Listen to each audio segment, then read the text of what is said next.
I am the Director of State Planning Coordination. Coordination we've talked about this morning in depth, and that's what this is about. If you can't get people around the table, then you never will get it solved. Marty and I were actually sitting at a meeting one day, and I was complaining that Delaware's growing, Sussex County's growing, because all these people from New Jersey, and he turned around and looked at me and he says, "Do you know where I'm from?" and I made a fast friend. The Maryland delegation, Garrett and Rich, every time I get in a problem, if I call, I always looked up to them because I said, how do we do it? It was probably a little easier in my state because I'm not going to name drop, but I'm going to say, this is, Joe Biden would say today, our vice president, Connie, you're in tall cotton. I'm not saying that because I know him, but that's how it is in Delaware. You can't grocery shop. I can't put a bag over my head and go for that tomato soup when I have flu because somebody's going to ask you, what can you do for me? And I'm a civil servant and I love it and want to move forward with it and make our state the small wonder it is. The little comments that I'd like to make kind of relate to House Bill 255. There again, that came to fruition through former Governor Minner, because of the expertise that I've acquired through meetings just like this. One of the important aspects and why it got off the ground because of an annexation policy. The 57 municipalities were gobbling up the counties with no infrastructure to support that. And that just wasn't going very well because all of a sudden the developers would go in and they would say where are the services to actually complement this, and it wasn't working.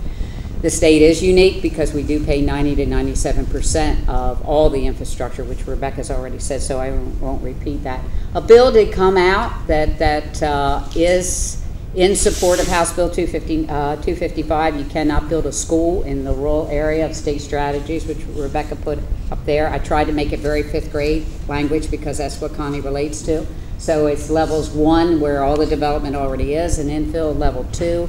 Our towns, level 3 is where we kind of messed up and we bled into. Level 4 is where the ag land, farmland is. We do support now in this administration because of economic development, anything having to do with ag. But it's where that we've saved our Route 9 where you can do the best birding. If you ever come to Delaware, you ever had. I think we have the best crabs. Don't listen to me, Maryland. And a little town named Lipsick. So it's preservation. It's going to be a real big fight about that when I'm done. The annexation issue helped me with getting these 57 municipalities together and the counties on board because having been a former county planning director, I did not want the state to take me over. So when I took this job, I had a little credibility with them. They knew that I didn't want the state to be completely in control. So what I would say to them is, why don't you control your own destiny? Why don't you get in here and do one of these plans and do an annexation area that would support it? You can't just say you want to annex that area. You have to have, quote, a plan of services that says how that's going to be served by sewer and water, fire and police. You're going to think this is extremely odd, but in the state of Delaware, we only have one paid fire company. It's Wilmington. The rest are all volunteer, and it gets to be extremely costly. What do we do about the paratransit or the ambulance service, et cetera, and so on? So we're going to face that. That's coming down the pike. The statues that it was only tested at one time. It's very funny. David Hugg, many of you may know him. He was the former state planning director. Well, he actually helped Governor Minner write House Bill 255. And as I said, everybody, I know I have a shelf life, so it could happen to me next. But she actually said, thank you for your service. And he went to be the director of a small town of Smyrna, Delaware, so he thought I wrote the legislation, so I know what it is. So he tested me, and I knew he did, and we had conversations about it. And he said, nope, I want to annex up into Newcastle County, because his town borders right on Newcastle County. Newcastle County said, oh, no, I don't think so. That land's zoned commercial, I get tax revenue from that, I don't want to give it up. So we went to dispute resolution. 18 months of my life I'll never get back. And Smyrna lost $3 million in funding. And after that, everybody said, time out, we love it, let's work on. And we did, we moved on. Regarding state strategies, it has always been my recommendation that state strategies be law. The fact of the matter is, it's policy. It makes no sense to me because all the data layers and all the comprehensive plans are law that are in this document. But I'm not a politician, as you can probably tell by my little speech today. Also, I'd like to say that the preliminary land use service also came from me working with other local jurisdictions and working with the counties and realizing that many times the state would make decisions that did not work well with the local agencies, and we worked together with the service, which is called preliminary land use service, to make sure that we get around the table and you can hear all the good, the bad, and the ugly about this process, and it's been successful. Another effort that Rebecca wasn't able to comment on is sea level rise.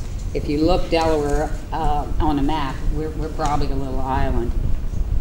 And Armando and I were talking about this along with Rich Hall at lunch. Delaware is almost like an island, and I still have people in Sussex County, very affluent county.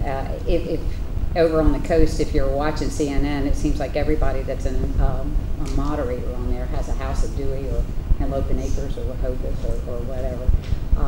But it's a diverse county. It has all this million-plus real estate on the coast, and then we have a huge ag industry on the other side. And the last big flood we had flooded out the very affluent people and my chicken houses. So we are into sea level rise. We do have a document, but I have been told it will not be law. It will be information to give to the local jurisdictions. And I'm saying that if I'm a person buying in the state of Delaware, I should have all the information possible before I locate my business or my home there. So this is information that I hope that gets out as soon as possible. Also, we do an annual report. I have 1 minute. That's great for me. An annual report to the governor. The former governor really didn't want this annual report because, first of all, she talked to me one-on-one quite a bit, and she pretty well kept her finger on the pulse. This governor is very, very good, but he wants this annual report, and I think it's to show that it is working, that land use within the state of Delaware is working. We're now, our next step forward is master planning, district planning, and complete communities, and we actually had a big win. Amazon was already a presence in Delaware, but they've opened up another large facility, and that was because of master planning. I have a website, I have cards. Thank you for your time and consideration, and I am in awe of all of you. Thank you.